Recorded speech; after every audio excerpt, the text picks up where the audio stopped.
आखिर अर्जुन की मौत पर क्यों हंसने लगी देवी गंगा? महाभारत का युद्ध जीतने में श्री कृष्ण की चतुराई और धनुर्धर अर्जुन के पराक्रम ने एक अहम भूमिका निभाई थी। यदि महाभारत के युद्ध में पांडवों की ओर से श्री कृष्ण और अर्जुन ना लड़ रहे होते तो शायद पांडवों की जीत होना मुमकिन नहीं था। लेकिन क्या आपको मालूम है कि महाभारत के युद्ध में अहम भूमिका निभाने वाले अर्जुन की स्वर्ग यात्रा में जाने से पहले भी एक बार मृत्यु हो चुकी थी। इसका मतलब ये है कि अर्जुन की अपने जीवन में 2 बार मृत्यु हो चुकी थी और उनकी मृत्यु के दौरान देवी गंगा जोर जोर से ठहाके लगाकर हंसने लगी थी। मगर क्यों अर्जुन की मृत्यु पर माँ कुंती के रोने पर देवी गंगा हंसने लगी? क्यों खुद भी एक माँ होने के बावजूद देवी गंगा दूसरी माँ के दुख पर ठहाके लगा रही थी?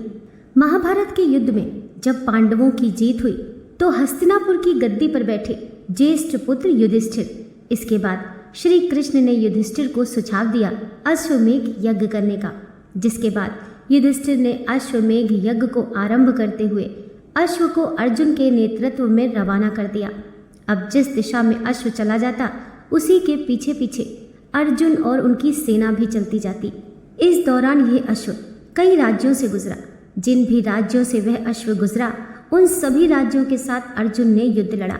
कई राजाओं ने तो पहले ही अर्जुन के आगे घुटने टेक दिए, लेकिन कई राजाओं ने ऐसा नहीं किया, जिसके बाद अर्जुन और उनकी सेना द्वारा युद्ध लड़ा गया और कई राजाओं को परास्त करते हुए अर्जुन और उनके राज्यों को जीतते चले गए। ऐसे कई राज्यों को अपने अधीन करते हुए अर्जुन मणिपुर पहुंचे, जहां पर उनका सामना हुआ प्रभुवाहन से। आपको बता दें कि प्रभुवाहन अर्जुन और चित्रांगदा के पुत्र थे और अपने पिता अर्जुन के उनके राज्य में पधारने से वे काफ़ी उत्साहित थे।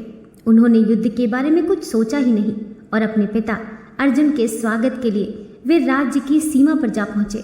लेकिन जैसे ही प्रभुवाहन अर्जुन का स्वागत करने के लिए आगे बढ़े, वैसे ही अर्जुन ने उन्हें रोकते हुए कहा कि मैं इस समय तुम्हारा पिता नहीं बल्कि हस्तिनापुर के नरेश का प्रतिनिधि हूँ और क्षत्रिय होने के अनुसार इस समय तुम्हें मेरे साथ युद्ध लड़ना होगा। बस उसी समय अर्जुन की दूसरी पत्नी उलूपी वहां आती हैं और प्रभुवाहन से बोलती हैं कि हे पुत्र, तुम्हें अपने पिता के साथ युद्ध लड़ना चाहिए। यदि तुम युद्ध नहीं लड़ोगे तो इसमें तुम्हारे पिता का ही अपमान होगा। माता की आज्ञा पाते ही प्रभुवाहन युद्ध के लिए तैयार हो जाता है और अर्जुन और प्रभुवाहन के बीच युद्ध छिड़ जाता है। ये युद्ध काफी समय तक चलता है, मगर इस युद्ध का कोई परिणाम न निकलने के कारण प्रभुवाहन कामाख्या देवी से प्राप्त दिव्य बाण का इस्तेमाल करते हुए अर्जुन पर प्रहार करता है, जिससे अर्जुन का सिर धड़ से अलग हो जाता है और अर्जुन की मृत्यु हो जाती है। साक्षात अर्जुन की मृत्यु देख हस्तिनापुर की सेना सुन्न हो जाती है और इसकी सूचना तुरंत श्री कृष्ण तक और हस्तिनापुर तक पहुंचाई जाती है। मणिपुर पहुंचकर श्री कृष्ण और माता कुंती अर्जुन को धरती पर पड़ा देखते हैं, जिसके बाद माता कुंती अर्जुन का सर अपनी गोद में रखकर फूट फूट कर रोने लगती हैं और बस इसी दौरान देवी गंगा अर्जुन की मृत्यु पर हंसने लगी। और जब काफ़ी देर तक माता कुंती रोती रहीं तो देवी गंगा माता कुंती से कहती हैं, हे कुंती, तुम व्यर्थ में रो रही हो क्योंकि तुम्हारे पुत्र अर्जुन को उसके कर्मों का फल मिला है।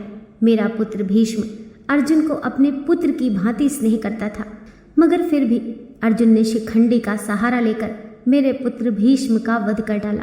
मैं भी उस समय ऐसे ही रोई थी जैसे तुम आज अपने पुत्र के लिए रो रही हो। मैंने अपने पुत्र के वध का बदला ले लिया, क्योंकि जिस कामाख्या देवी के बाण से प्रभुवाहन ने अर्जुन का सिर धड़ से अलग किया है वह मेरे द्वारा ही प्रदान किया गया था। देवी गंगा के शब्दों में बदले की भावना झलक रही थी और देवी गंगा की इस बदले की भावना को देखते हुए श्री कृष्ण हैरान हो गए और देवी गंगा से बोले, हे देवी, आप किस बदले की बात कर रही हैं? आप किस किस से बदला लेंगी? अर्जुन की माता कुंती से या फिर अर्जुन से? आप एक माता से प्रतिशोध कैसे ले सकती हैं? ये सुनकर देवी गंगा ने श्री कृष्ण से कहा, हे वासुदेव, ये तो आप जानते ही हैं कि अर्जुन ने उस समय मेरे पुत्र का वध किया जब वह निहत्था था। जब अर्जुन का ऐसा करना उचित था तो अर्जुन का वध उसी के पुत्र द्वारा कराकर मैंने क्या गलत किया? फिर श्री कृष्ण देवी गंगा को समझाते हुए कहते हैं कि पितामह ये भली भांति जानते थे यदि वे जीवित रहेंगे तो उन्हें कौरवों की तरफ से युद्ध मैदान में आना होगा और ऐसे में पांडवों की जीत होना नामुमकिन था। इसीलिए उन्होंने खुद को मार्ग से हटाने का निर्णय लिया और अर्जुन की वह स्थिति बताई जिसमें वह अपने पितामह की मृत्यु कर सके। यहाँ तक कि जब अर्जुन का मुकाबला उनके पुत्र ब्रभुवाहन से हो रहा था तो उस समय भी उन्होंने ब्रभुवाहन पर प्रहार नहीं किया, सिर्फ ब्रभुवाहन के प्रहारों को रोके रखा और साथ ही ब्रभुवाहन को कामाख्या देवी द्वारा दिए गए दिव्य बाण की लाज रखने के लिए अपने प्राणों की आहुति दे दी। अब श्री कृष्ण द्वारा दिए गए तथ्यों को सुनकर देवी गंगा सोच में पड़ गई और उन्होंने श्री कृष्ण से अर्जुन को पुनः जीवित करने का मार्ग पूछा। इसके बाद श्री कृष्ण देवी गंगा को उनकी प्रतिज्ञा वापस लेने को कहते हैं, जिसके बाद देवी गंगा ने अपनी प्रतिज्ञा वापस ली और अर्जुन का सिर धड़ से जोड़ दिया, मगर अब भी अर्जुन के प्राण वापस नहीं आए थे। जिसके बाद श्री कृष्ण ने अर्जुन की दूसरी पत्नी से नागमणि लेकर अर्जुन को पुनः जीवित कर दिया। महाभारत में धर्म युद्ध को जीतने के लिए जिन योद्धाओं का मरना बेहद आवश्यक था उनमें से एक योद्धा थे भीष्म पितामह। उनके नेतृत्व में कौरवों का हारना नामुमकिन था, लेकिन उन्हें मारना भी असंभव था क्योंकि उन्हें वरदान प्राप्त था। इसीलिए श्री कृष्ण को एक षड्यंत्र रचना पड़ा जिसमें वे शिखंडी को लेकर युद्ध भूमि में आए। किन्नर होने के बावजूद शिखंडी को भीष्म स्त्री मानते थे और उस पर हथियार नहीं चला सकते थे। शिखंडी को युद्ध में सामने देख भीष्म पितामह ने अपने हथियार नीचे कर लिए। इसी मौके का फायदा अर्जुन ने उठाया और उसने भीष्म पर तीरों की बरसात कर दी। भीष्म बाणों की शैया पर लेट गए। अपने पुत्र की यह दुर्गति देख उनकी माता गंगा को बहुत क्रोध आया। वह युद्ध भूमि में प्रकट हुई और उन्होंने अर्जुन को श्राप दे दिया कि उसकी मृत्यु उसके अपने ही पुत्र के हाथों होगी। कुछ समय बाद जब अर्जुन की मृत्यु उसके ही एक पुत्र ब्रभुवाहन के हाथों हुई तो माँ गंगा जोर जोर से हंसने लगी। कथा के अनुसार माँ गंगा ने ही अर्जुन के बेटे ब्रभुवाहन को इस तरह भ्रमित किया कि उसने गुस्से में आकर अपने पिता का सिर काट दिया।